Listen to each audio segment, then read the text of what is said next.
I did a terrible job of like Oh, we promoting always do. this. We do this for ourselves. This is not for. Correct. I mean, Correct. the fact that this is available to the public at any time is a gift, really, because um, I I forget. So, how do I see uh, oh, if there is people? Do I they? Is there a see chat? that there's two eyeballs, but I don't know if it's like you and me. I have no Mm-hmm. idea. But how do I see like the chat room? Oh, look at the Mm. baby. Mine is just showing up, so I don't know how to add it or get rid of it.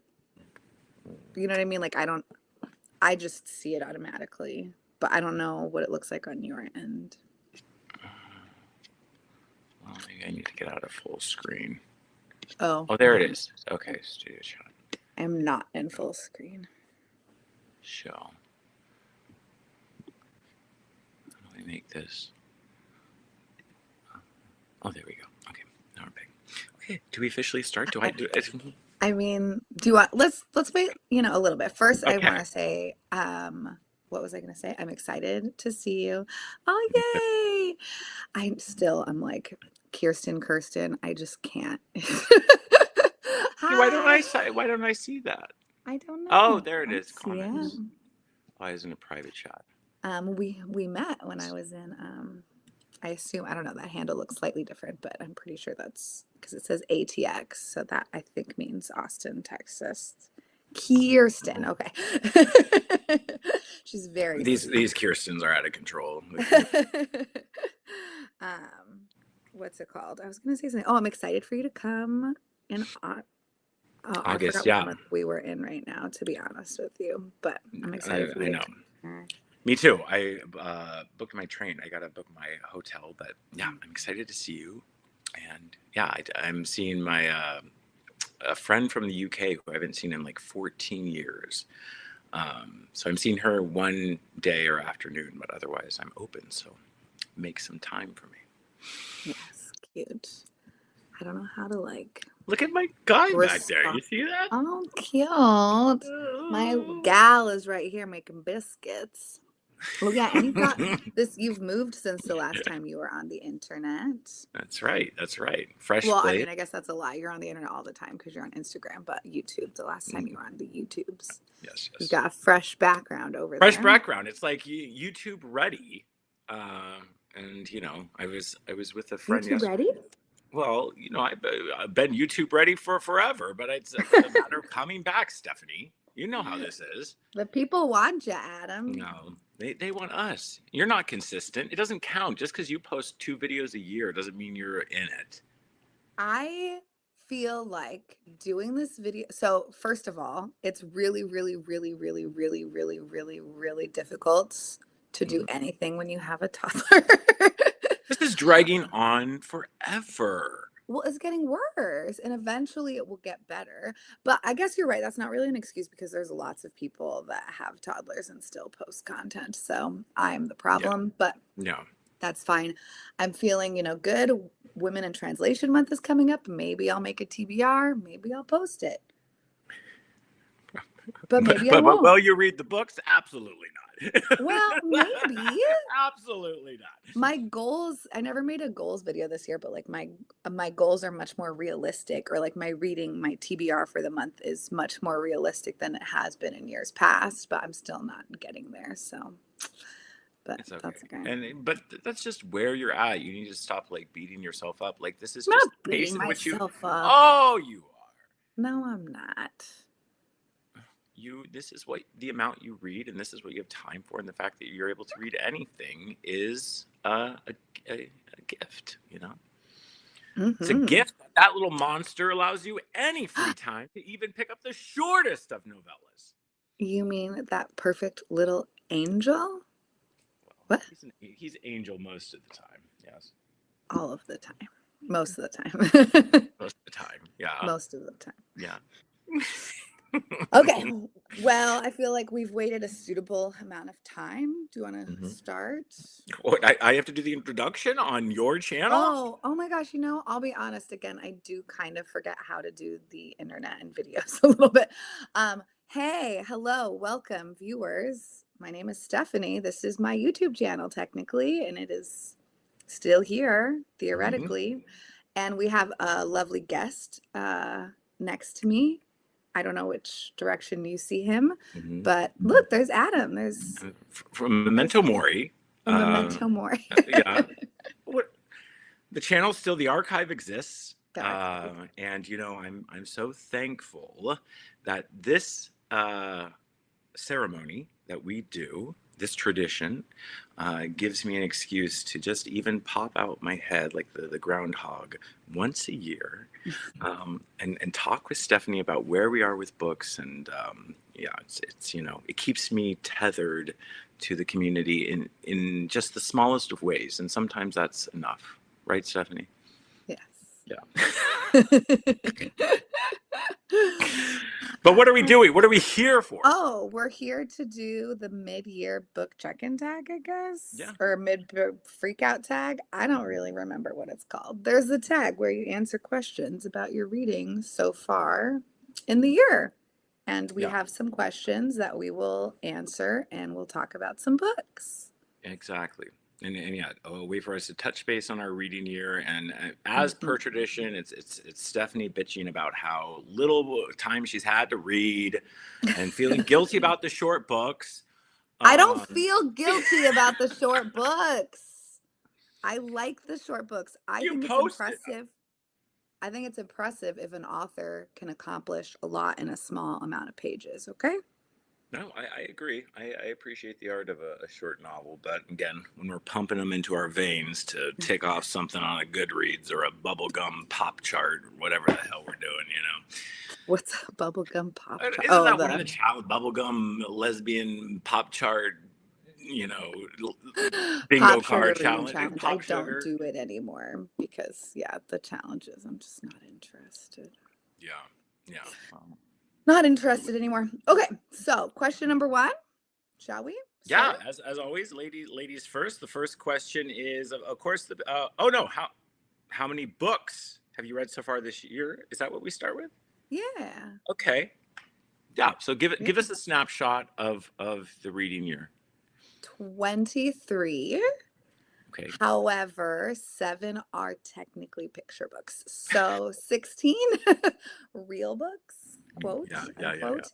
And I'm going to say 2 of those were probably audio. 2 were audio, I think. I think Okay. 14 physical. I don't know. They're all kind of in front of me. It's not a lot. Okay. Yeah, well, that's again, I feel that's like normal for the course for you, and, Suitable. and to a lot of people that is a lot. Yeah, But to which somebody who owns 5,000 books, I don't own 5,000.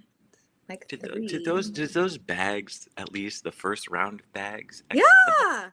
Yeah. Okay, well, Yeah. good, At good. least half of them. Well, that's 50, right? Yeah.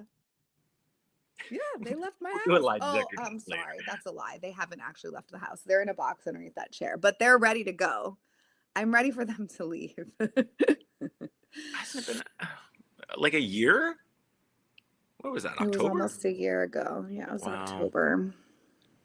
Well, that means when I'm down in August, we're gonna burn them in the backyard No, if they're no, no, not no, gone. no, no, no. No, that we're Okay, going to okay. burn them. No, no, no, no, no. I'll get Yeah, rid of them. I'll get with rid me of in them. August doing pagan dance in the flames. Ah, that would be pretty fun. And a new autumn tradition. Let's burn Stephanie. Mine is 37, so not that much ahead. And that's we're a little over the halfway point, and I usually read like 70-ish books a year, so I'm on my typical thing. But I will say, I was in Asia for 5 weeks in Hmm. May, and since I've gotten back, I've read like 1 or 2 books. And typically in the summer, I always dip with my reading, Yeah. just because I think there's more going on, and yeah, so ready for those cozy vibes, okay? And I getting can't wait. our who are they reading in the fall? What were they doing in my day? Who is that lady that wrote Rebecca? Daphne du Daphne Maurier. du Maurier. Remember when all these English ladies were on their Daphne du Maurier kick? Yeah. Like it's okay. Read Rebecca, people, but we don't need to like be holding each other's hands and drinking coffee while we read. What's that? Mm. What's uh, a B side, a Daphne du Maurier B side, essentially, right? Like a deep cut. Uh huh. Why not? Although I feel like I've heard didn't I hear like some slightly negative things about Daphne du Maurier that like that Rebecca's kind of like stolen from someone else, like the idea. Probably. I don't know. Whatever. Doesn't matter. Whatever. Okay. Everything's stolen. Yeah, that's true. Okay, question 2. Your best read so far in 2026. Yes. Is it me? Yeah. Mine it's a book called a reprint from NYRB called Lives of the Saints by Nancy You might Lehman. classic. Take a picture. This will be saved on your channel, Stephanie. Um, so, okay. And I've kind of poked fun at NYRB in the past because sometimes they're exhausting. Like their whole thing is digging up forgotten classics, and they're looking for the next stoner, right? They hit gold with stoner, and they keep throwing shit at the wall, hoping it's the next stoner. I Uh, see. but this was originally published in the 80s. Nancy Lehman was an author from New Orleans, and this takes place in New Orleans, and it's just one of those very me books where it's just a kind of time and a place and a handful of characters in New Orleans and the lives. It's this young woman, and it starts out a good chunk of the book takes place at a wedding, or at least maybe like the first third or so of the book. And it's one of those great scenes in literature and film where where you have an event, right? And it can be a wedding or a funeral or a dinner party, but it's where all the characters are gathered, right? And the camera swings around, or the author guides you around to all the different people at this event and how they're intermingled, and nothing really happens, but at the same time everything happens, and you get to know these people. And Nancy Lehman, throughout the whole novel, she invokes the color of white and green a lot. So everything's green in terms of the lush overgrowth of New Orleans, juxtaposed with like the white tents and the white linen suits of the parties, and that image of New Orleans that you can kind of evoke in your mind. She really sells, and it's just like, yeah, it's one of those books about people, and there's not really a center point to it, but yet there is a lot of drama, and the language was so unique, and it's just one of those things where you're just like, you've never heard of this author, I never read anything by her, and it just kind of like pulled me into this world, and timeless. Because you started it, and again, I said there's this long scene with this wedding. It almost feels like it's like Gatsby, like 1920s. Okay. Again with the linen suits and stuff. And then at the end of the chapter, or the end of that section, it ends with a guy like passed out on the lawn with like a Walkman, and you realize like it's Oh, the I 1980s. love that. Right, like because up until then it feels very old school, and it's not Yeah. until then you realize this is a contemporary novel. This was published in the 80s, so it's like, yeah, it's like this timeless quality to it. But yeah, great read, and it's so good. I read on Nice. my way on the plane to Thailand, and I reread it on the plane ride back. It was that good. Yeah. Wow. So also a reread. Wow. Yeah. I'm impressed. Yes. Wow. What about you? Mine is a cutie tiny little baby. Uh-huh. The Art of Asking Your Boss for a Raise by Georges Perec. Wait, didn't you read this last year? No, I read it in January. It's like the only video that I have on my Okay, channel. maybe I watched. Okay, yeah, I saw a video of it. Yeah. Yeah, translated by David Bellos, and it is so much fun. It's a verso book. Verso over here, so small press, translated, and just small, so perfect. For small press, yes. Obsessed. It is so funny. So it's basically like one of those or, you know, like you're walking down the street and then do you turn left or do you turn right? And then if you turn right, Mhm. then what do? You do this or you do that.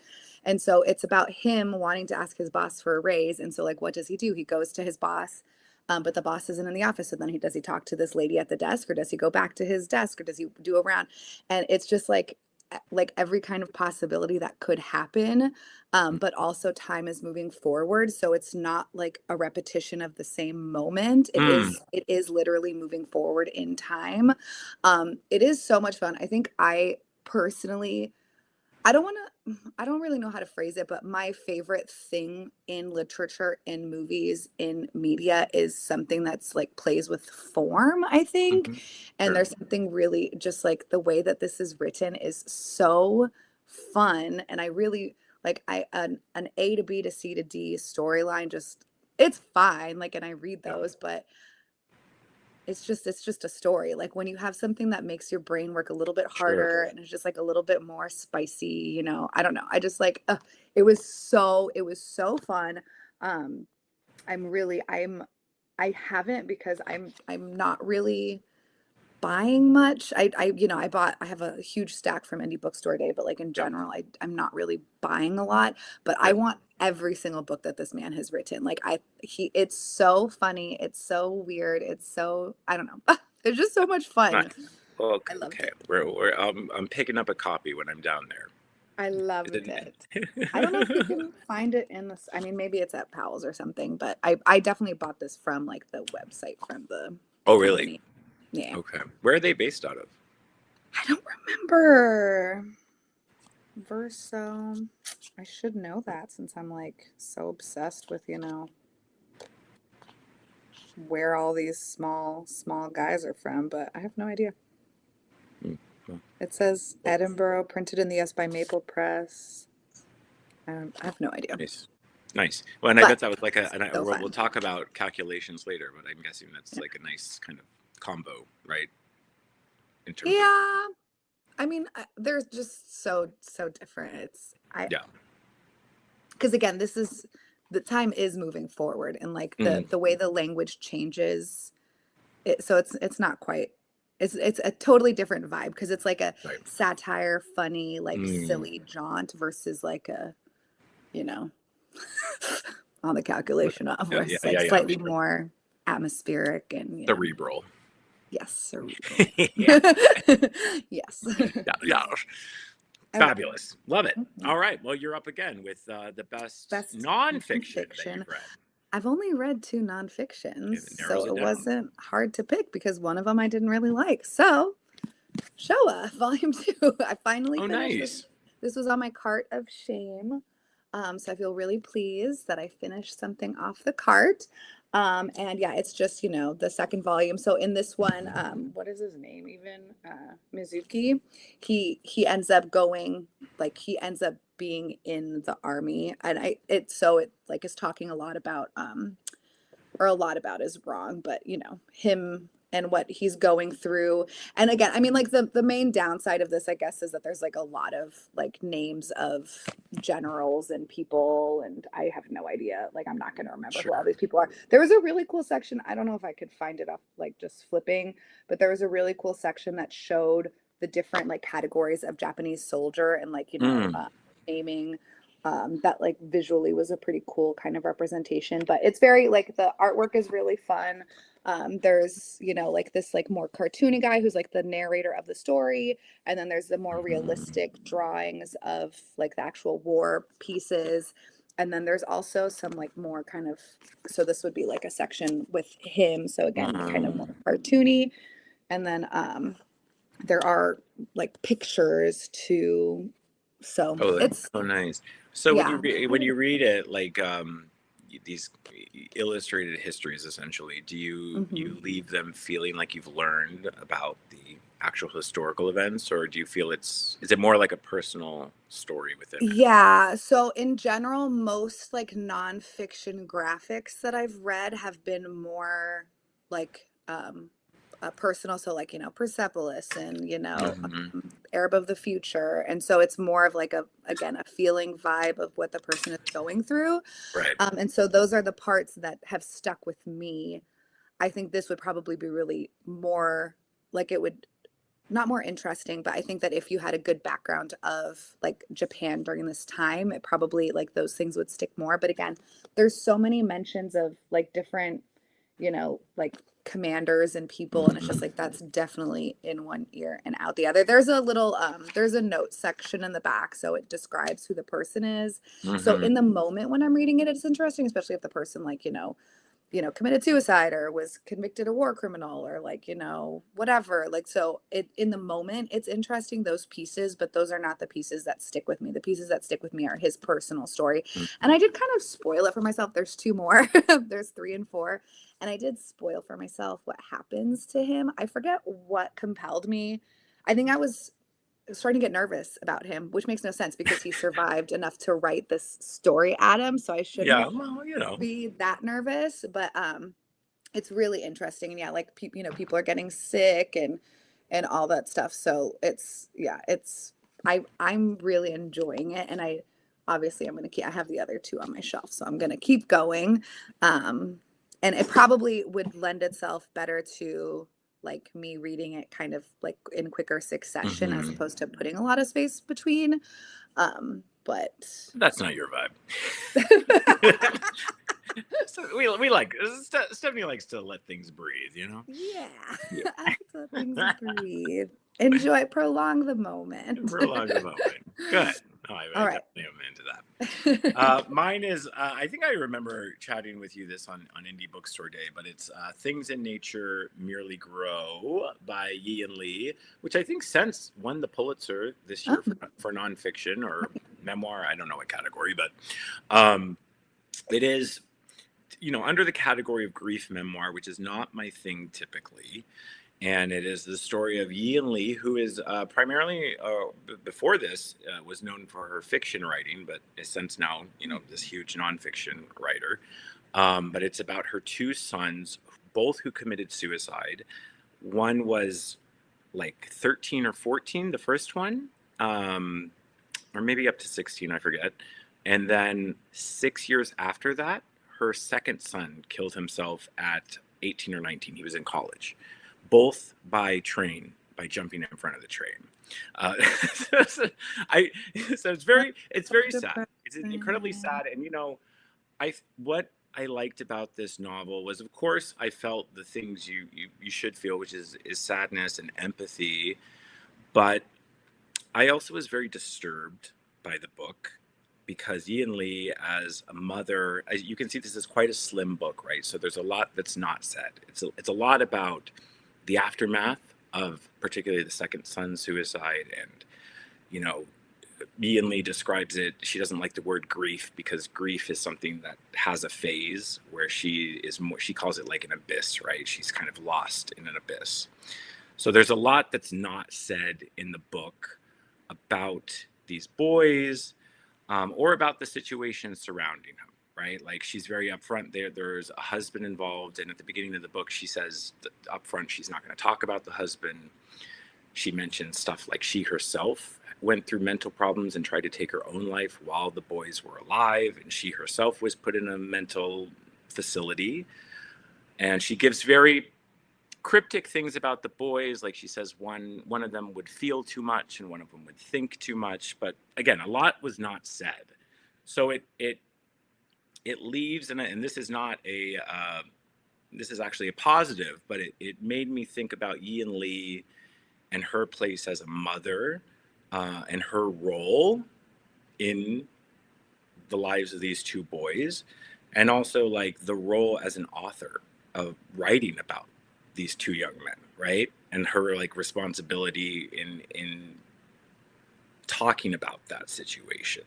And that was very like disturbing to me in a lot of ways, because again, there's not a lot said about it, so it leaves a lot of interpretation to the reader, both good and bad, about what was really going on in the family dynamic. And that part was really intriguing to me, more so than just the grief and the sadness of the situation, right? So on some levels that sounds like a complaint, but it made my mind think about how I relate to books like this, how I relate to books about death, and the people that are left writing about the death, you know.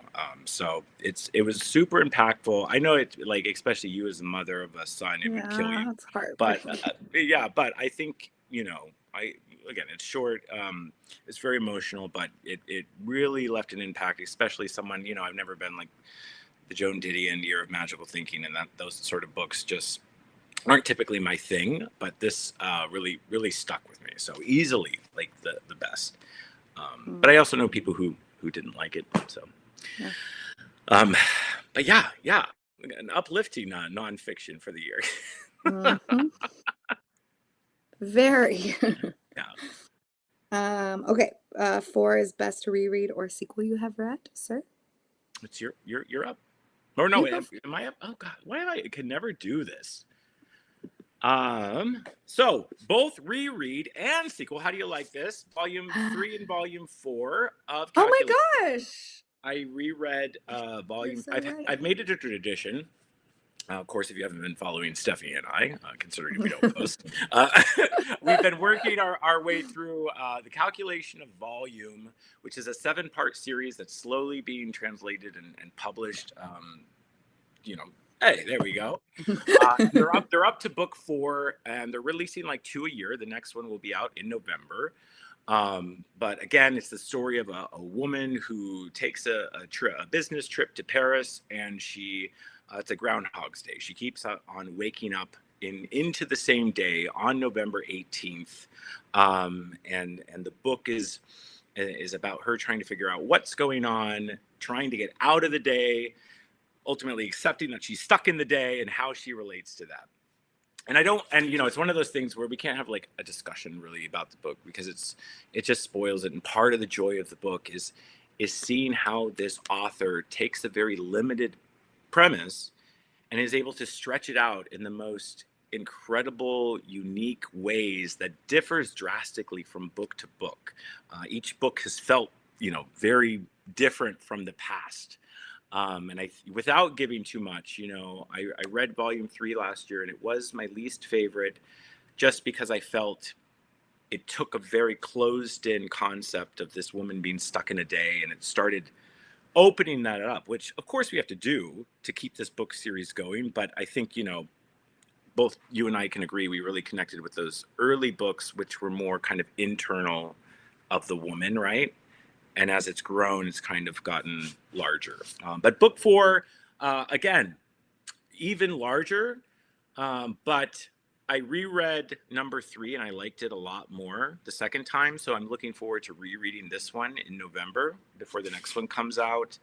And as with all of them, they all end on like some juicy note that really like pulls you into the next one, and you're like, what is going on? So it's really certain. There's what, we're 3 more, 4, yeah, there's going to be 3 more in Oh this yeah. series. So yeah, it's been great, and it's been so nice because I've been reading these with Stephanie and our friend Nicola. I don't know if Grace is caught up, but I know she's reading them too. So it's been nice to kind of have something that all our book nerds friends are kind of into, you know. But yeah, best reread and sequel so far, even though they weren't my favorites in the series. Mm-hmm. Yeah, they're very, yeah, they're good. I Yeah, guess and I should I have know said you're. that. Yeah. I mean, I had picked this book because I forgot that those were sequels. Yeah. But I think because each book is so different, Mm-hmm. I I don't want to say I because I am currently reading volume 4. I'm like roughly halfway through it. Um, but such different things happen in each book that I guess I kind of forgot that that's a sequel. Also, I did pick my books this morning and I was very tired. But so Yeah, I guess I'll have to concur. Yeah, because I definitely enjoy these books more than I enjoy this, but this was pretty fun. that works. Um, Yeah. yeah. And I will say too, like I think the most interesting thing for me about these is that it's different from regular Groundhog's Day books where she is like impacting her world as opposed to like you're waking up in the same, place every morning and like, so Right. she wakes up wherever she ends up and I don't know, there's like a lot Exactly. Yeah, interesting. there's rules to the game in this. Yeah. Make it fun because Yeah. it's there's a lot of intricacies of things that can happen that allows the reader to, or the author to play with it, the form, rather than, yeah, I was worried it's going to be a Groundhog's Day where we're waking up in the same hotel and we're watching Yeah. a guy drop a piece of bread. And it's like we got to think about the bread for 50 pages and, like, that sort of stuff, which, again, because it was published by New Directions, I thought it was going to be one of those, but no, this is plotty and it's Yeah. juicy. But anyway, Authority, Yeah. that is that the third one in It's the the Southern, second the second. one. Okay, yeah, I Yeah. read those way back in the day and I remember nothing about Authority. I loved this. I thought it was so fun. I think I was looking at I'll look at, the reviews that people have posted, and people um sorry, Richard just popped in here. Yes, the only booktube watch your it was the only booktube video that I make. So good choice, Richard, Big Daddy. But yeah, it's so Uh, fun because I mean the first one was like so spooky kind of. I don't like mhm. 100% remember how I felt after reading it. And this one also is really spooky, but I think that yeah, people complained about this one for some reason. And I thought it was really fun. It's like some guy is going in to kind of like discover what's going on. Mhm. And it's just like getting more creepy. My only thing is that I don't know if I'm going to read the fourth one because it was originally a trilogy and then he just tacked Right. on a fourth one recently, and I feel Yeah. kind of annoyed by that. I also didn't pick that up because I read the first one, Annihilation, and I did love it. And then I read a different book, I think it was Born, that he wrote, and I did not love it. Okay. I actually actively disliked it a lot. So I don't know. I just feel like when you make a trilogy and then all of a sudden you put a fourth one on the end, it's just like Well, you gotta, it's your bread and butter, and that's what you're going for. capitalism. And I know, but but sometimes I'm sure there's instances where it's warranted. But yeah, I remember nothing about I remember the first one quite vividly, and maybe that's like my thing also relating to calculations, where I like the world to be small. Sometimes I yeah, get stressed out when they flesh it out. The more they flesh it out, there's more room for holes to appear and to lose some of its kind of charm, right? So I remember feeling that with the remaining two books, even though I think I enjoyed them as well. yeah. But I think they they're never pretty they good. never quite had the, yeah, that spooky kind of I think aspect. this one was kind of spooky because there's like a room where there's like all this like weird stuff like on the walls. I don't know. I thought it was really, it's a very like, it's a sci-fi horror plot based, Hmm. book.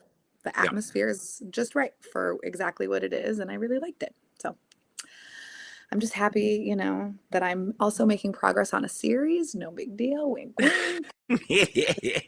I'm trying to Well, get things done. we're Check things doing the off of the best we can do, list. yeah. Yep, we are.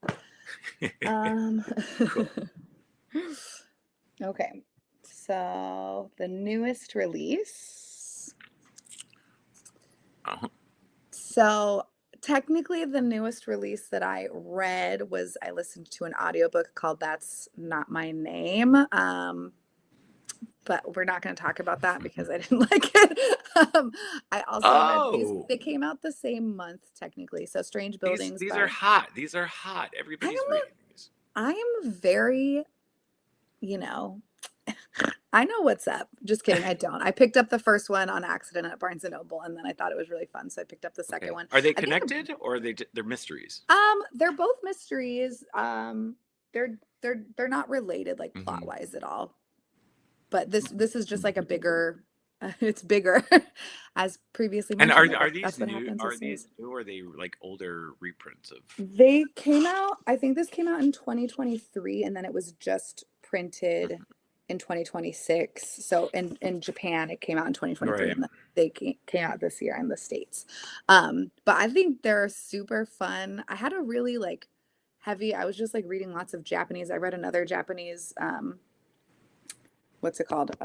Mystery novel too, The Man Who Died Seven Times. I was just like, well, It's like a huge thing now. The whole Japanese mystery, and a lot of older ones. They're translating. mhm, There's a lot of new stuff. So yeah, it's like this huge, yeah, that and these right. cozy cafe bookshop Japan, Mr. Tiki Yoko's cafe bookshop I bullshit. haven't been doing those, but I'm reading Lady Joker Volume 2 right now also. Hmm. So I'm really, I'm into it. But it's so fun. I can't, I feel like I can't really say exactly what happened because I read it so quickly because it's very easy to read. There's like Oh, pictures, wow. Okay. so it's very easy to read. I mean, this guy's like a Mhm. YouTube guy or something. He like does YouTube videos. The author? Uketsu, I think so. Oh. I think that's how he got he's like, this is his picture. He's Okay. Anon. Oh, okay. Is he a But it's mukbanger? Mm. this one is like multiple short stories. Because the Oh. guy, oh, you know what? I guess they are technically related. So the first one came out, and then it's like, by an author, and he wrote this article for the paper, and then people were sending him stories about these strange houses or strange buildings, and so then this is his compilation of those, and they're all interwoven and connected to each other. So yeah, it's just like, again, this is my version of like a fun popcorn kind of read. I just Sure. thought it was like super fun and quick and Yeah, made me like feel like the happy. genre itself, like mysteries for me. Yeah, they're like palate cleansers, and Yeah, sometimes you need like a something short and sweet, and that's not short, but I'm sure you read it quick, and yeah, very quick. totally, Yeah, totally. it's very easy. Yeah, cool. Mine was wait, what's the question again? Um, Newest The the release. newest release. Mine is actually one that probably maybe one of the worst books I've read. And I know the next question is disappointment, which we've discussed doesn't necessarily mean worst, but I had no expectations, so I wasn't disappointed. But I didn't like it. But it's She Who Remains, which what Renee Karabash uh, on the International Booker, is making the Oh, rounds. bummer. Which I don't keep up with the prizes, but I do typically like the Booker International. I think they usually have like a pretty interesting list. But I read this with Britta, and God, I don't even remember the details, but it's Bulgarian queer novel. It deals with politics and gender identity, and it's one of those things where it's so crammed with so much stuff, and it's written in a very kind of fragmented narrative way. It's one of those books where people who think what translated fic is at its most pretentious and worse and insufferable, it's like kind of ticks all those boxes where it was a slog to get through. And it's also one of the ones where the author regularly is a poet. When they try to branch into novels, it just doesn't come together. And like you, I love stuff that plays with form. I love surrealist stuff, but I still need something to like hold on to. And it just can't be a string of pretty words and hot topics to keep Mhm. me going. And I felt that's what this is. So I can't even give like a proper premise of what it was. But yeah, a poetic stream of consciousness tracing gender, evolution, and the innovation of grace. Like that sort of shit. Like, what does that mean, people? I'm What a honestly shocked that you picked that up. I know. I know. Well, the cover's uh, quite nice, right? Yeah. yeah. I don't know. I don't know what, and I even had to like pre-order this from Elliott Bay, and like it was like a whole thing because they were selling out because the goddamn Booker, and Yeah. it's just yeah. But the newest published. I don't know when it was originally. Oh yeah, 2026. Um, so yeah, okay, yeah, not good. Do not recommend. Sorry. But that moves All right. on to is the next one biggest Yes, biggest disappointment. disappointment. This is going to be a little more scandalous, especially for you. And one of them I don't have, but it's two books. It is my turn to go first. Yes. Yeah. Okay. One is I don't have, which is the Neapolitan novel. And again, we're talking about disappointment. We're not talking about bad books. The book My Brilliant Friend by Elena Ferrante. Um, Absolutely not a bad book. I enjoyed reading it. It was like a solid 3-star book if we want to lower ourselves to those you know language. But I think it was too on the nose of what I expected, and I know everybody's talked about the book, and I'm late to the party, so that's part of it. But I went into it thinking it's going to be a story about, you know, kind of a blend of the romance of this small town in Italy, but also juxtaposed against the kind of violence of Italy. Rah, rah, rah. And it was that. It was, you know, the story of these two girls living in this town, and the rough people that surround them, but their friendship carries them through. But there's also problems because they're girls and we're growing into women, you know, that sort of stuff. And it was like, and it wasn't bad, but I'm just like, I could watch like a Fellini film and get all of this. Like, and I enjoyed it, but not enough where I was interested in following, seeing these women grow up into young women and then into adults, which I know. So I'm glad because I absolutely, it's not, I don't think it's overhyped or that the fandom, which I know Stephanie loves those novels. I I love don't, her you in know, general, all of her yeah, books. and the writing is beautiful. It just wasn't enough where I wanted to continue. So um, disappointed is maybe a harsh word, but I was, you know, it was too much on the nose of what I thought it would be. And then clumped in with that, I also wanted to mention The Years by Annie Ernaux, which you've heard of the year Annie Ernaux and all that, right? Yeah, but I don't know anything about it, but I've heard Yeah, about it. and I clumped this with My Brilliant Friend because they're both. This is a memoir, kind of tracing Annie, or not even Annie, but the time period from her childhood, you know, at the beginning of like World War II, I think, to modern day, and very much kind of a snapshot of Europe and France through a period of time, and very sepia toned kind of bit like memories and, you know, My Brilliant Friend was like memories and like scrapbook and sepia, and you know, we're girls and whoa, we were young once, we all were young, you know. I don't have time for that stuff. And I disappointed because I had read a couple of Ernaux's other stuff, which is more kind of observational, modern, fragmented, and she does have just an incredible view of capturing moments. And I can see why somebody, especially somebody who lives in Europe, would connect with this. And this is like her most famous work. But again, a little too, I don't know, twee is not the word, but you know what I mean. You know, Mhm. yeah, yeah, you know, screw Are you women. That's gonna what I'm saying. try The Screw Days women. of Abandonment by Oh, Lynn? for sure. I would love to. Okay, Yeah, especially because because I that love one's her. my favorite of hers. Okay, just for you. Thank Um, you. Just try it. No pressure. yeah, yeah, yeah. No, I would gladly because again, her writing is Yeah, I think is she's a great wonderful. writer. Yeah, yeah, yeah. What about you?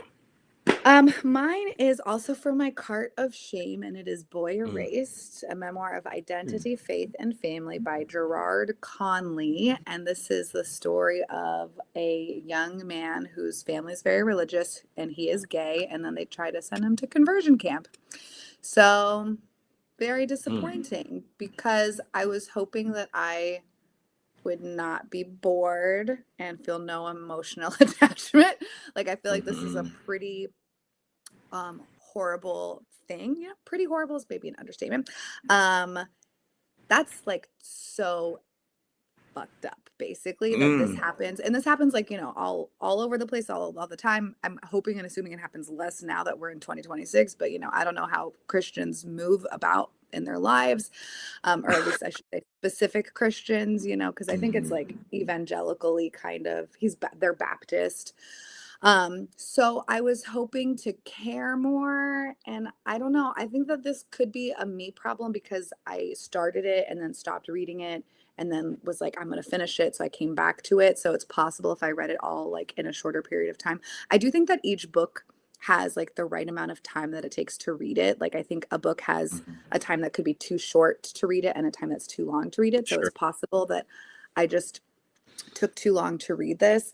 But I don't know, I just thought it was kind of boring. And this one did do a lot of like back and forth in time. And he's like, you know, he's with his friends and then he's like back with his mom and like, you know, oh yes, because again, a lot of it too has to do with the fact that he's the son of the preacher or pastor or whatever.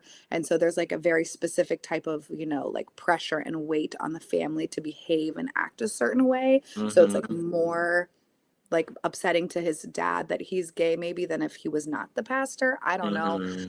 But it just, I don't know. I just didn't Wasn't this care. adapted into a movie or something? Yeah, now Yeah. that big sticker there. And it Yeah. just, I don't know, it just like felt, I don't know. I was disappointed. Again, I don't think that necessarily it's a bad book. Like you mentioned, like I think Hmm. I gave it like 2.5 or 3 stars. Like it's fine. I just was expecting to sob hysterically when I read it Yeah. because Yeah. of how horrible this story is. But I just Hmm. didn't feel that emotional connection when I was reading it. So again, maybe user error. I don't know. Well, whether it is or But not, that's how you connected to it, and it's yeah, disappointing. So disappointing. it's added to the burn pile. August. I'm gonna get rid of it. Oh, uh, baby's first arson. Like, oh, yeah, no. Absolutely not. Okay. August and August. Okay, cool. Next up Okay. is Bigot. Oh shoot, I didn't do this one. Favorite new author. Favorite Good new thing you're author. starting. J. California Cooper. Ah, this book Oh my was so God. good, Adam. Wait, This is book this was the Denise's author that she's always talking about? probably, yeah. Yeah. Well, Okay. also, I think Denise's last name is Cooper, so maybe that's why. Okay. Maybe. I feel like she's always talking I'm about sure this. she has talked about this author. Okay. I obsessed. Okay, it's a short story collection, and it was so, so, so, so, so good. Yeah. All of them. It kind of reminds me. I read. I don't know if you've read any short stories by F. Scott Fitzgerald, but there's one that I have one collection of his, and the first story is called The Smilers, Mm. and it like really, really impacted me so much. And but the rest of the book was just a complete disappointment. Like all of the other Hmm. stories like felt very much the same. All of these feel like they're written by the same person, but they're all completely different. And it's that same, like, I don't know how to describe it, but like, when you're reading something and it's just like boom, it just Sure. gets you.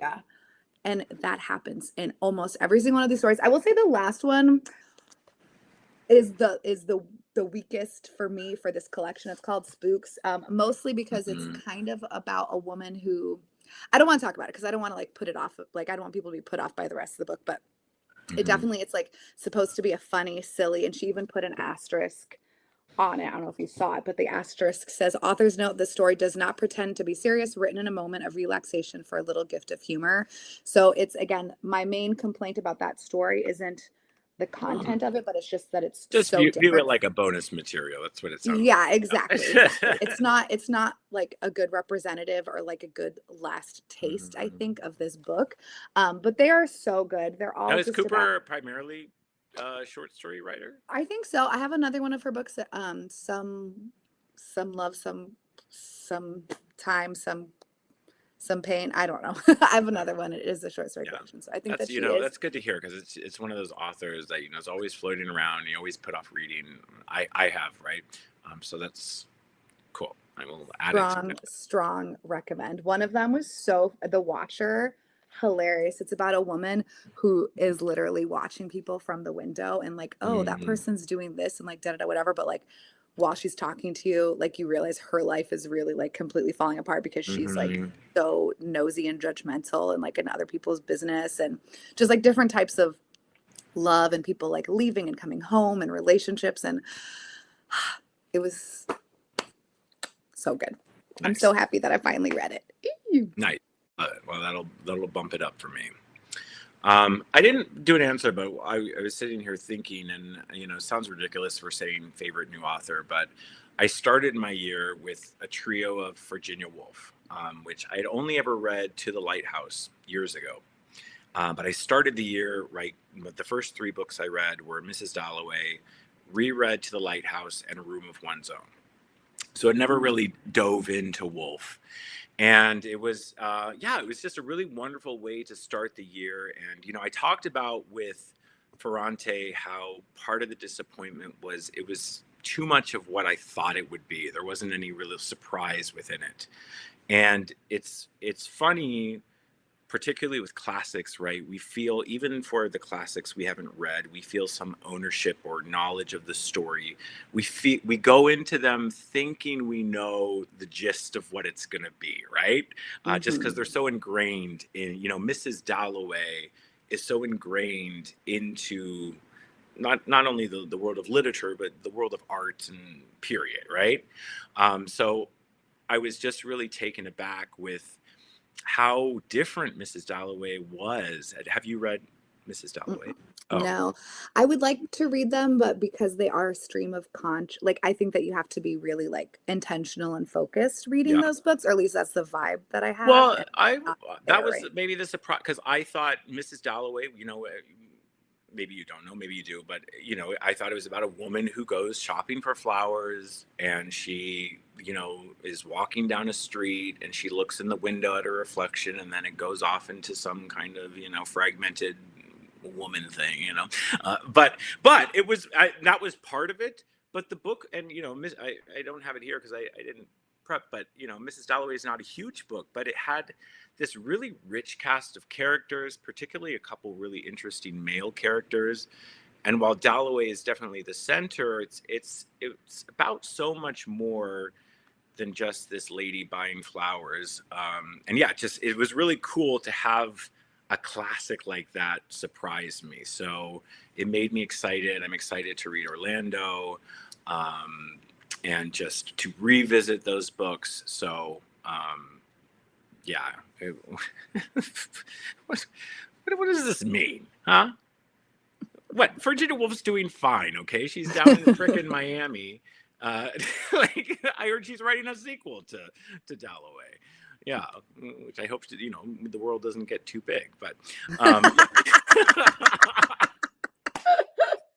yeah, like, we'll say that for favorite new author that's long dead. But yeah, it's a good way to start the year. Yeah. Okay, so 8 is newest favorite character. For me, that was gonna be from Nikolai Gogol's Dead Souls, the Russian classic. Mhm. And I'm sure I'll say this right, but Chichikov is the main character. And this, I mean, Stephanie, you would I need love to read this. This that. it's funny, like so much Russian stuff. They have this, like, gravitas of these classics, but the majority of them are very Yeah, funny. Like, they're very. so funny. Yeah. And this is it's about a guy who is roaming the Russian inland or countryside, going to farms and real estate, asking the owners to buy the souls or the names of dead serfs, slaves, essentially, right? People who, you know, were owned by the estate, and he's asking to buy the title name, the document or whatever, of these dead slaves. And it starts out because he has like this guy who drives his stagecoach who's kind of a drunk, and it feels like the devil kind of going collecting souls. But then you realize he's just a con artist who's collecting these names to trick the government and whatever. But just about the people he's meeting and striking up these deals for their dead servants. But just funny, and Chichikov is Yeah. it's just so, like, the language and the banter of him and the different people he meets, just easily the most kind of memorable character, which I love that combination of, it's like disturbing yet funny, and it's great. And Gogol was, I actually learned this from Grace. He was actually Ukrainian, but had to, Mm, as you know, back then they had to write in Russian if they wanted any attention. So yeah. yeah, so Interesting. trying to push forward with my goal of reading more Russians because I'm so like Yeah. underversed, but I haven't been doing as much as I want. Yeah, I feel like the Russians, they're just, yeah, because it's like, yeah, they're so funny, and I just feel like all of it is making fun of like people. Yeah, And yeah, like yeah, yeah, yeah. how shitty people are. I don't know. I love it. That's like my favorite. Totally. I don't really have an answer for that, so I'm just gonna. I don't have You like a new can't pluck favorite out a character. character. I mean,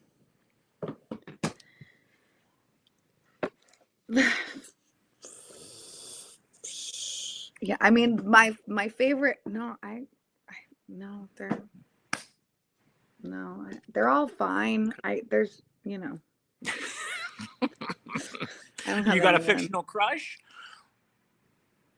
No, Okay. no, How about that author of that little spooky book with that mask on? Is that like a kink? Do you like masks?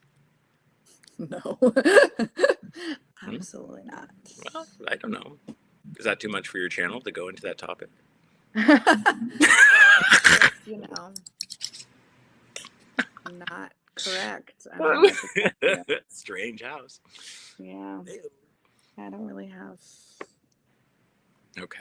Then I have. on to snacks. I still enjoy. I enjoy him in this book, like his portrayal of himself. But that's not like a new character because I read the first one. I don't know. Cool. I got nothing. Well, Let's move on. Okay, let's move on. What was your favorite book to film adaptation? So I didn't read the book this year, but I did watch the movie, The Fabulous Baron Munchausen by Carol Zeman, and oh my God, that movie was so. What region is that from?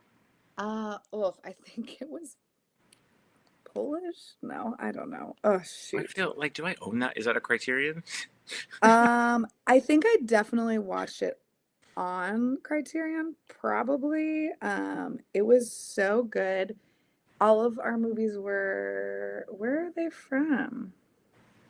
Oh my gosh. Czech? I don't remember.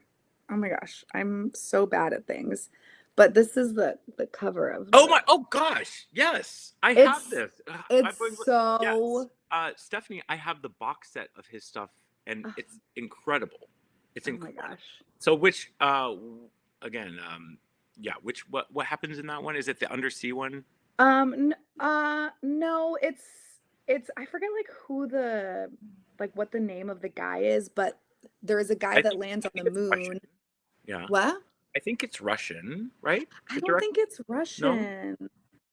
Because it was for our movie marathon, and I feel like Mm. our theme was, yeah, it was Czech. So it was Okay. all Czech Yeah. movies. Um, but I forget, it's like The Return of Baron von Munchausen or whatever. Like I read, the book that has him as a character, and I Oh, thought that fun. he was a funny character when I read it because he's just like so, again, like he just thinks that he's the shit. Like he's like so great, so wonderful, so whatever. And so Yeah, I guess it's not like an exact, adaptation, but it's the closest that sure. I'm gonna get. And it's just the artistry of the filmmaking it was phenomenal. Phenomenal. And I mean the story was good, but for me It's it's the more like production design and it the special effects, and so good. yeah, So good. so good. Loved it. Very like, if like the Trip to the Moon, that old movie, or remember the music video for Smashing Pumpkins, Tonight. Remember that? No, but that very, I don't even know the style called, but everything looks like a It's pop-up book kind yeah, it's like yeah, exactly. Yeah, But it's also everything is so different, like because it's not just that, but yeah, it's like someone drew something out and cut it out and put it on a stick and it was just exactly. like Yeah, it's so good. And again, and like watching it though, I did get like really irate because then I was thinking about how filmmaking now is just like, you know, right, because you watch it and depressing. it's not about the special effects. It's not about it looking real or not real, but Yeah. you're not only enjoying the It, visuals, but your mind is just enlightened by, how did they do this? yeah, it's What were they doing? Who came up with this? And the excitement is, yeah, not, oh, look at that, looks so real. This yeah, is just art. This is like exactly. yeah. So yeah, It is art with a capital A, and now what is made is slob. not Yeah. art. Yeah. So Well, I'll say for mine overall, it's been just one of the worst. I think I've watched 6 movies this year, Stephanie. Like I crazy. do not believe you. Yeah. Like, I don't know what's going on. I go through these things with film where I'm like, it's like I'm watching it all the time or not at all, and it's pretty much only been the new films. I haven't, I haven't even the Criterion sale came and went. I didn't even bat an eye, Stephanie. Like I can't even be bothered anymore. It's like, and I don't know whether it was with the move or what, but mine is I saw the Odyssey. Okay. Okay. And I haven't read the Odyssey in its entirety. I read a portion of it through school, but Nolan's Odyssey, and it was fun. We're talking about effects. I'm not the biggest Christopher Nolan fan. I think it's a lot of style over substance. I don't think he writes characters well, particularly women characters, which I hate people that harp on that. But he's a dude bro director. Yes. But on that hand, I do appreciate, because it's so rare in the modern cinematic landscape, of people actually caring about the art of cinema and not just putting slop. And Christopher Nolan's really is all about practical effects or using CGI tastefully. And the Odyssey, the film, it had a lot of flaws, but it did feel like one of those old school big Hollywood epics. Every celebrity in the world is in it, and it is distracting that you have like Spider-Man and with Tom Holland and Matt Damon, and it's a lot of big names. But it was still like, I go to the movie theater so rare now. And I'm usually disappointed. It felt good to go see like a big artistic blockbuster, because I feel those are limited. Thankfully we're coming out of kind of the superhero slog fest. I feel it's kind of like tapering off. I think so. I think it's important to support, big budget movies. Bless you. Thank you. And weird adaptation of the Odyssey, but it did inspire me. I do really want to read it through. I read the bless you again.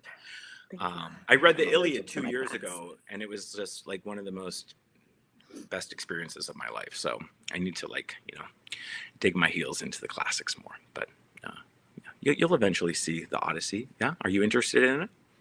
I was, but then I was scrolling on Instagram and I saw that part of it was filmed in an occupied area. So no, I'm not as interested in it. Yeah, well, I forget the actual area, but Morocco's been occupying like a part of Africa. I can't remember like where exactly. I gotta burn my copy of Rebecca and delete Odyssey off my letterbox. I mean, Stephanie, you don't have to delete it, but I don't know. It just makes it harder for me to enjoy things if I know that like Western media is exploiting an area of people that are being occupied. Like it makes it not as fun. Like I can't look at it and not see that or like feel the impact. So it's hard. I'll probably watch it eventually, but I'm not going to watch it in theaters. So no, that's fair. That's fair. Just like Scream 7, I really wanted to watch it, but they fired that girl for speaking out against the genocide in Gaza. So then I not watch it in theaters. And Scream is like my favorite franchise of all time. So are you going to be boycotting the upcoming Harry Potter series? I don't even know what you're talking about. No, they're doing the books again. They're on HBO. The whole. Oh, definitely not watching that. No. I have my copies of my DVDs and I've got my copies of my books, and that is all that I need. I don't need more. Good. Why are they doing that? That's so infuriating. It's money, Stephanie. Come on. I hate capitalism. Okay, let's move on. Okay. Book that made you happy, Adam. This little cute thing. I don't know if you remember on Indie Bookstore Day, we saw these little books at a few places, and we're like, oh, those little books are so cute. But these little teeny tiny. Oh, no, I don't remember. Oh, they're. But that's cute. It's cute. I actually bought this bookstore in Bangkok. But it's the Tatami Galaxy by Tamahiko Morimi. It was a huge book years ago. Very, very Murakami. Whimsical, but I bought this when I was in Bangkok, and then I read it when I was in Japan, and you could just imagine like Big A with this little tiny book, and these are fashioned after Japanese. I'm sure there's like an official name for them, but Japanese paperbacks, which are even smaller than American ones. They're these tiny little things, and you'll see people on the train with these tiny books because they literally can fit anywhere. They're very cute. But it was a great book to read while traveling because it is another book revolving around time.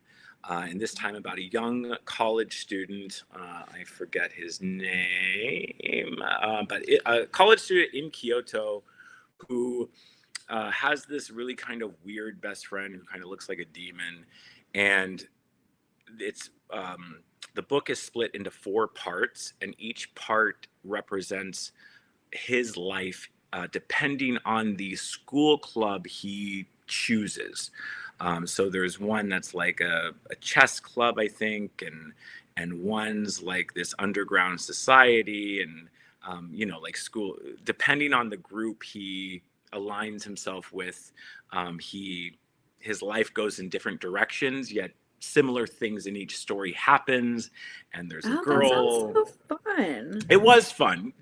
Different from my typical thing, because I wouldn't say this is not YA, but again, in that kind of Murakami way, it kind of blends the most. It's whimsical.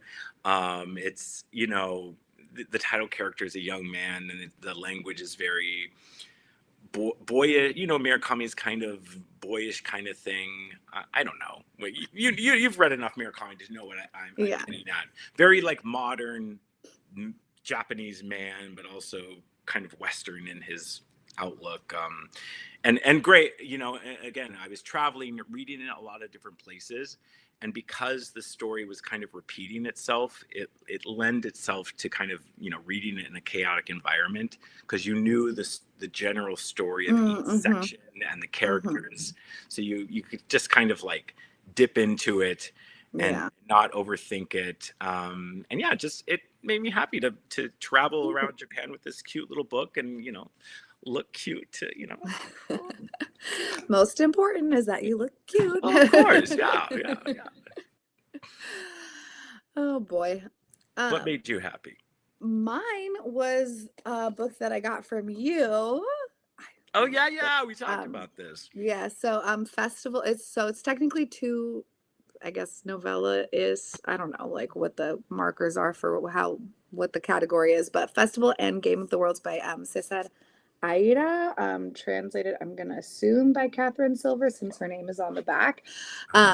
Game of the Worlds was fine. I gave that it's like a 3.5 in my head kind of, but Festival was so funny. It's again like a perfect book for me. It's this like pretentious film festival, and they've invited the sci-fi filmmaker Alex Sterix, a postmodern genius. I forget where he's from in the book. He might be Polish. I don't even know anymore. Whatever. It doesn't matter. The point is that he's not like from the country where the festival is taking place, and there's the person who's putting on the festival who's like a huge fan of his, and she's really excited, and they give him an extra ticket because he's older so that he can have someone come with him to help him. But what he does is he brings his mom, who's even older than him, and like moves super slowly and is complaining about everything and is like at every single event. And so everyone's confused as to why she's there. And again, it's so fun because everyone is so just I mean, pretentious isn't quite the right word, because I don't think the grandma's like necessarily pretentious, but like the person who's putting it on, there's like different people reviewing and like, talking about like, why is he there? And then I guess like a lot of his books were turned into video games. So the person who brought him is pissed because all these video game players are in the front of the row, and she like wants, these like film people to be there. And, like her idea of what, I don't know. It was so funny to me because that's just, I love that kind of That's shit. very your vibe. And this isn't on my list, but I finally got around to reading Laughter in the Dark. I love Laughter in the Dark. And that's kind of like a similar vibe where everybody's kind of at a level 11 and everybody's kind of unlikable and ridiculous and over the top. It's my favorite. I totally love that too, because it just points out the absurdity of everybody. And that's a great. Go ahead. Oh, I like it. I think too, because it's like people not taking themselves too seriously, and it's like these people that could be like, especially Nabokov with Laughter in the Dark, like, such a like you know, whatever, but you can tell, I don't know, you can just tell when you're reading these books that these people are just not self-serious, and like Right. they find like they find joy is the wrong phrase too maybe, but they find humor in something that someone else could take really seriously Hmm. and be like, you know, put off by. And I don't know, it's just Yeah. it's Well, so and fun that's what, for you know, me. and Muriel Spark, of course, goes Yes, in yeah, that, and Evelyn Waugh. correct, yeah. And yeah, the kind of looking at the wickedness of human nature, but it doesn't always have to be heavy. And Yes, like we which I can, feel like the Russians have like that, yeah, like you can you know. look at this stuff, and it doesn't make it any less poignant, because Yeah. you pick out the nastiness or the pettiness, or and, you know, you can see it just as well through humor as you can through kind of sadness and anger, and you know, more heavy literature, right? Yes. I totally, and we talked. You've read so much, Iera, right? I feel like you've read a lot. Um, I've read a few. I wouldn't say like a ton, maybe a handful. I will say that I don't remember enjoying his other books as much as I enjoyed this. Like this to Mm, festival to me so far is like top notch, the best. okay. And Game of the Worlds is fun too. It's like futuristic, and it's kind of hard to like, I think that a person who needs very clear narratives and like needs things explained to them would definitely not Hmm. like that one, because it's like, what Sure. is going on? It's Yeah. the future, and some guy has kids, but like, who are his kids? Because they seem like they're the same age as him. And then he talks to like maybe an AI bot, who Mm, knows? And his kids are playing some kind of game where they're like destroying worlds. So it's like very Ender's interesting. Gamey, but they know that they're doing that, and like they think it's funny. And then the dad or parent, who knows, or machine, unclear, is like confused as to why they're doing it. And I don't know. So it's definitely, it was an enjoyable read, but it Okay. wasn't like, Cool. yeah, so I think I read like Ghosts. I don't know. I've read a few of them, but nothing that I was like, Cool. that is like a perfect book for me. Yeah, yeah. The Well, rest of and them I I've remember enjoyed. talking with you in the past about how I have always been turned off because there's so much of his work, and I feel sometimes it's like I get overwhelmed with like, what do I freaking pick? Because there's a million books and they're all like, you know, short. And you know, I was part of that New Directions club, and I think I got like Yeah. 3 or 4 of them over the years. I'm just like, oh, another freaking 60-page era. But I do see New Directions just, I think this month, published a bind up of where they curated Oh, nice. five of his greatest works. So Okay. I want to commit and finally get to that, and maybe like having a curated bind up will let Yeah. me dive into him, because you know, Yeah. he's obviously, you know, people are liking him because they keep publishing They do. hundreds of dollars. Okay. They do. Cool. A book that made you cry. Is it my turn? My turn, Go. sir. Wait. Also a Oh, book. before mine, I left it in the other room. I'm Oh, just gonna go grab go mine, get it. and I'm gonna turn the camera because I'm not wearing pants. I'm not wearing pants. 1 second. I got it. I got it. Okay. I'm wearing underwear, just not. You know. Well, mine is another book that you gave me, which is Minor Detail, um, Oh yeah. Yeah. by Danya Shibley. Mm, Or- I assume this is translate. Oh yeah, by Elizabeth Jacquet.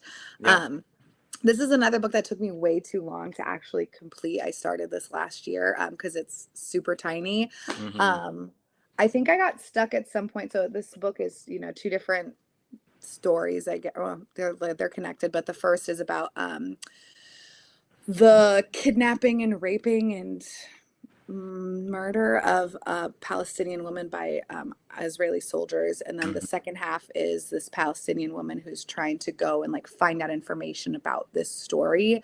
And so I definitely got stuck.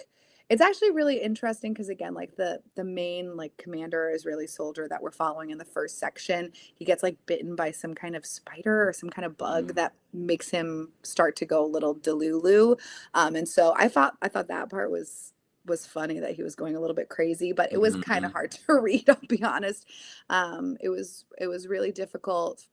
So I put it down during that first section mm, because it was yeah, I was having trouble getting through it. And then I was like, I need to finish this. So I committed to finishing it. And the second part, again, is this woman she like is doing all these things to try to cross these borders that she's not typically allowed to. So she's getting like a fake, or she's getting, like some kind of permit She's from like a a friend. journalist, but she's the victim, but also a journalist in the second half I because don't it becomes later in time. Is that what I remember Yeah, correctly? it's later in time. So she was born exactly 25 years after the murder of this woman, I think. Yeah. Okay, yeah. She, the crime was committed exactly 25 years to the day before she was born. So she has like this connection in her mind to this crime that happened. I don't know if she's a journalist. I don't know if I don't remember her being a journalist specifically, but I know that her main goal is to go to this area to get more information. So maybe it is to write some kind of article or Mm, something. I don't know. But the ending of this book killed me. I was not mm, expecting it. It was, yeah, this is also a yeah, very, very, very good book. And like the ending crushed me. So yeah. thanks. I remember. I obviously didn't love it enough to keep it, but it was impact, and it's I think become like a modern class. Like a lot of people talk about it, and it won a lot of prizes, and is really impactful. I remember I made the mistake. Every November I do my novellas in November. The only team building exercise I do. But it does, you're reading so many short books, and you know what it's like when you're Yeah. reading of a lot of them, they blend together. But I do remember it being, very impactful. So it's good. I'm glad you enjoyed it. Yeah, glad I passed it on to the right person. Yeah, you Yeah. did. You gave me my happiest and saddest book Oh of my the year. God. Balance. Balance. Yeah, Yes. thanks. Contrast.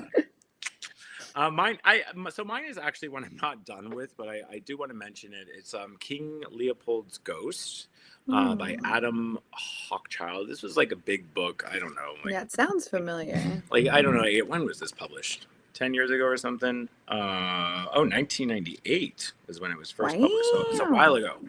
But non historical nonfiction, but one of those genres of historical nonfiction. I'm debating on whether I like it, but ones that are written more to be like a novel, like you know what I'm saying, like it's not just Oh, the dry facts, but I it's not actually that don't they. like that. Yeah, well, there's a line, like Okay. no matter the type of history you're writing, the way you present a story should be interesting and good, like whether you're writing nonfiction or fiction.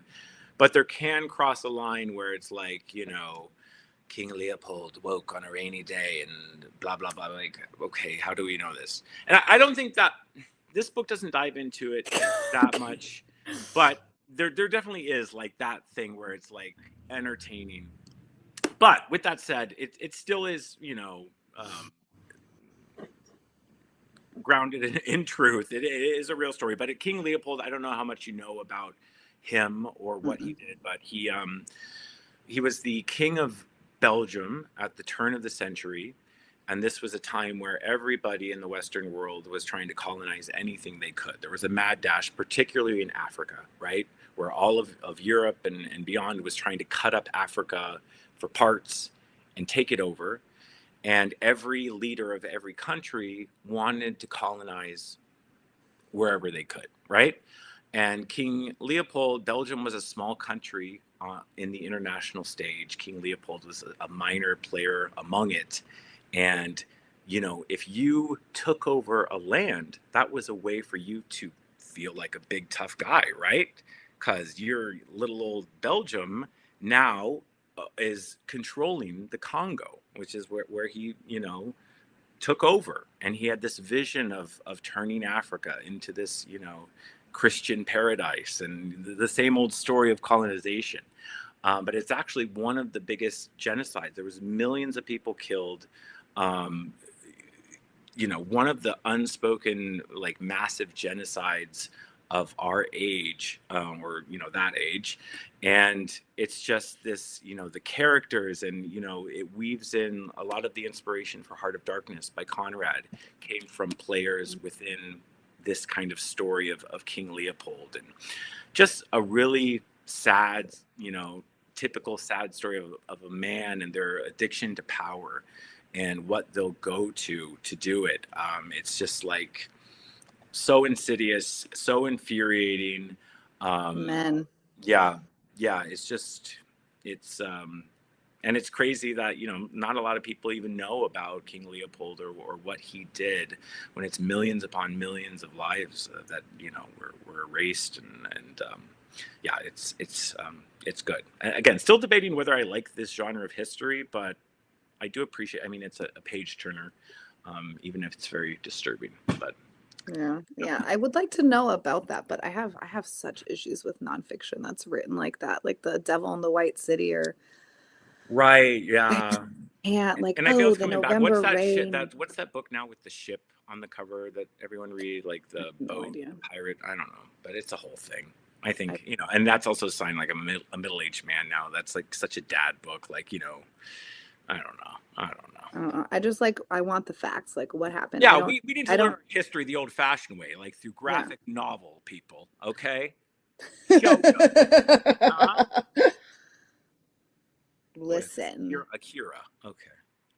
Listen. Listen. Better than overly florid adjectives to describe something that There is a balance. There's a balance. God, it makes me sick. Yeah. Okay. So the next one is the We're most coming beautiful. down to the I know. Oh, This is so good. We're right on target, I think. These are usually about an hour and a half. So, perfect. the most beautiful book you bought or received as a gift. You go. Oh, me go. This year, again, going back to Asia when I was there, every time I go back, Tay and I, we go back to Thailand every 2 years.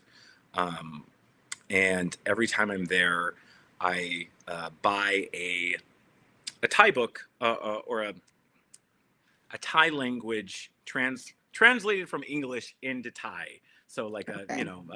a classic. I usually Yeah. focus on classics, and I cannot read Thai. I would love to one day, and I have this fantasy of I have this now small library of English language translated into Thai books, and I would love to one day read them. And what a great way, if and when I do learn the language, what a great way to learn it by books that I'm familiar with and I've read in English, right? So I have I have Heart of Darkness, I have Wuthering Heights in Thai. I got a whole little cute shelf, and the best part is they have like their own art and pretty editions and stuff. So this year, it's a tradition. Every time I go, I get one. This year, I got this copy of Maurice by E.M. Forster. And isn't that just like a That's very a great sharp cover. cover? And Yeah. again, can't read a word in it, but I got that. And then I usually don't get a modern book, and I don't even know, this isn't a necessarily love book, but I love this. This is My Year of Rest and Relaxation, the Thai edition. Isn't that a great cover? Did you read this book? I have it, but I haven't read it yet. You have it, yeah. Which it's a modern classic, but yeah, just like these beautiful little objects, which are kind of pointless on my shelf, but also a nice conversation piece for me. So, and I actually haven't read Maurice. I've read like almost all of E.M. Forster's books, but Maurice is like his gay novel, right? So you should probably do that. Self-hating homosexual, but yeah, it's our next video.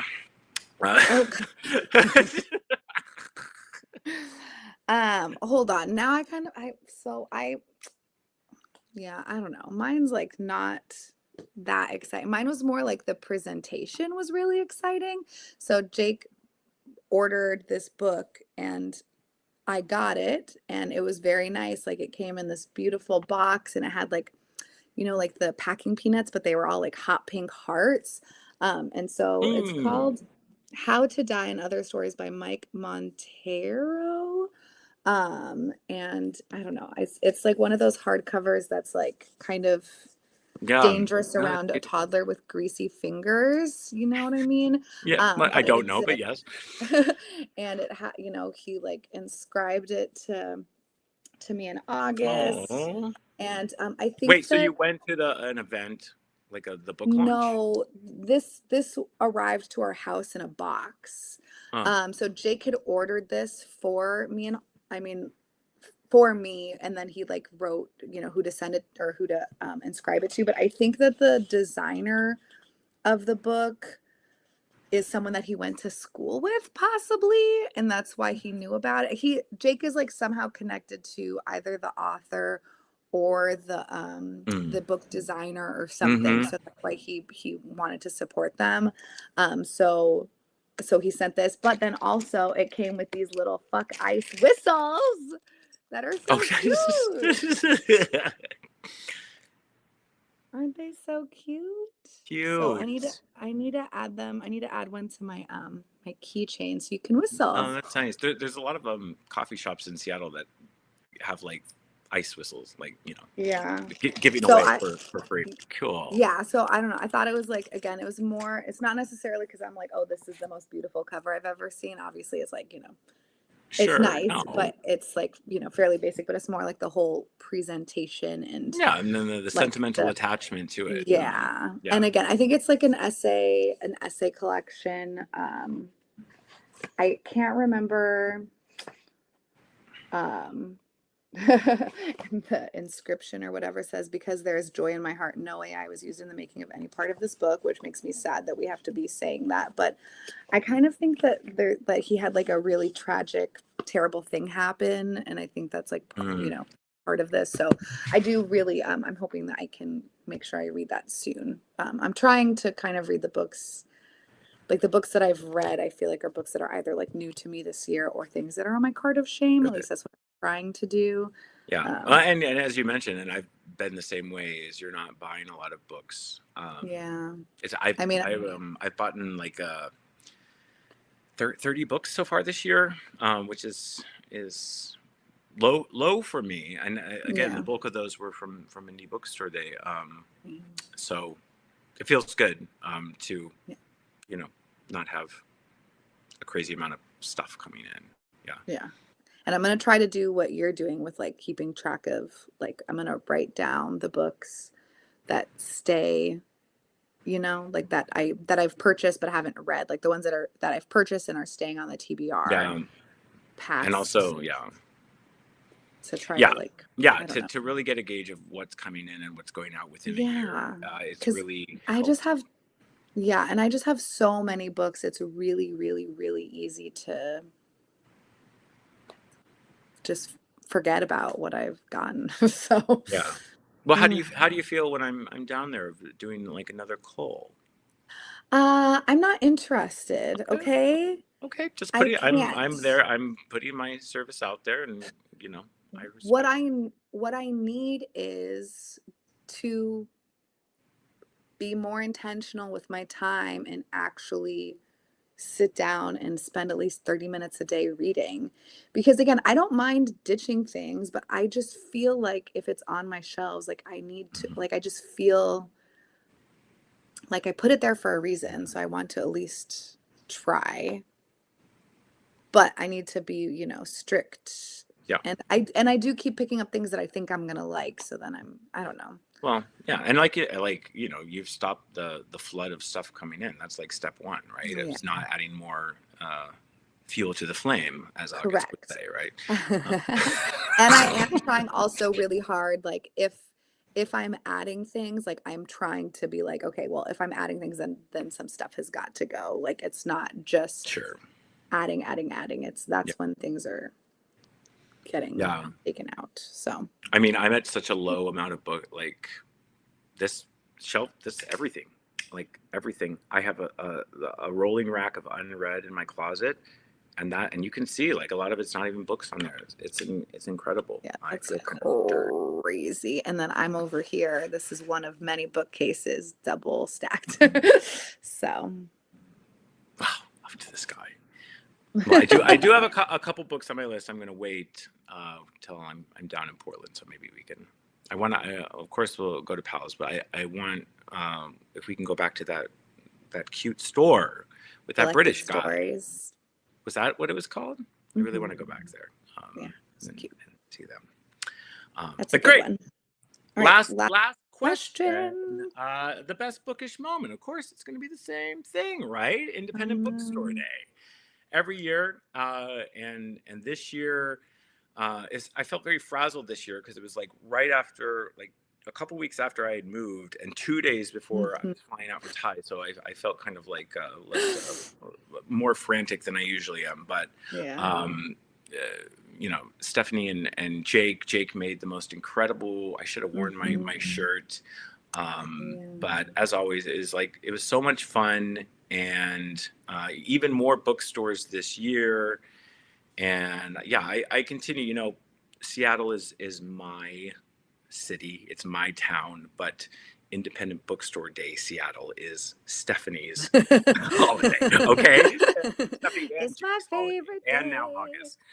So it's a gift again, another year of you guys including me in that, and my friend Lauren. So that's thank you again for everything, because it wouldn't be fun if it wasn't with you guys. So it was It great. was How very how was this year for you? Were you on the stress scale? How do we do? I thought we did great. Yeah. I thought it was less stressful than the year before, I think. Yeah. Yeah. Cause like, I don't know, the year before. Oh, I guess this year we did miss the ferry though, didn't we? The We year did before we were the miss the last car on ferry, the but ferry. I think we went more hardcore on the first day We in last did. year, so it was a little more balanced on Sunday, I feel. Yeah. Um, Well, and Sunday too, I think not this year, but last year we like took it way too slowly, so it ended up being kind of a crunch towards the end. And this time I think that we were like brisker on Sunday towards the right. beginning Yeah. of the day. But it was fun, and Yeah. there's always interesting. Like we were dreading there was a few new bookstore editions this year, and two of them were romance, which Romance. we And they were so they were cute. so fun. We didn't buy They were anything, so but fun. the people have horrible tastes, but the people in those stores were very happy. Mhm. Sometimes these people reading these horrible books, you guys, they're happier. They're happier. Um, and God, God, Adam. what? Just hot Everyone. pink walls, and Yeah. women writing Super fun. gay porn for other Yeah. straight women. They're just Great. having the best time doing it. They're just living, laughing, going to the room for a few minutes to get off, and then back on the road. Like they're just living life. So It's so yeah. fun. And then Well, because Hmm? well, just like to me, like what gives me genuine joy and pleasure is seeing other people be really happy and like passionate about something. Sure. And you can just feel the passion and you can feel the joy. So even though it's not like I'm not going to spend money on one of those books because it doesn't give me joy, but I got stickers, I still supported them. Yeah. But it's just like so nice to be in a community or like around people that are just like so excited about something. It's kind of Right. like, Yeah. I don't know, you can like feel the positive energy. There's not like grumpy, like there's a bookstore over here. I'm not going to say what bookstore it is because we have another bookish event that I did this year was the Portland Book Week. And one of the bookstores, the guy that runs it or owns it is just like so grumpy, and it's just like I don't want to be in here, even though the books that you sell are books that I'm going to want to read. Like I don't want to be in your bookstore because like you bum me out. And so again, I'm not going to say what store it was because like I'm not here to Yeah. cause grief to people. Like it's his life, he can do what he wants. Yeah. But it's my life and I can do what I want, which Yeah. is Well, it's I joke about it, and I like a certain level of pretentiousness with books, and I like making fun of YA and the romance thing. But I also, I hate people who are, into literary fiction, and that's their identity. And I've always been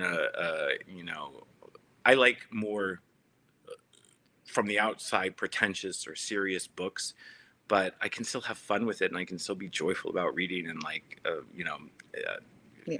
I, you know, I like a balance. Make fun of the hog slop romance, but also don't take our Caesar Ieras and our Nikolai Gogols too seriously, right? Yeah. Like we can. It is about the community, and independent bookstores is the highlight of that. Yep. So, and then finally, there was one other news story, which ended up being one of our favorites. What was that one with the bar in it, the coffee shop in it? Remember we loved in Oh, the one with the coffee shop where the people were like in the back doing some kind yeah of yeah like yeah yeah. activity thing. That was it. That was one of That the new was ones. We really really liked it. cute. Yeah. Yeah, I don't remember what the name of that store was. But yeah, that was really nice. And again, I think a lot of it has to do with like that community aspect and like, I don't know. I feel like reading is which is kind of why I'm like sad that I'm not doing YouTube as much because this Mhm. was like my main bookish community. But it just feels nice to be like, I don't know, like excited about things and Yeah. like with people being also excited Yeah. about the Yeah. same And that's stuff. also, the more independent bookstore days I do with you, that becomes part of the joy is like there's bookstores that we dread. You got to drive all the way to Kirkland for some BS fucking guy that doesn't open on Sunday.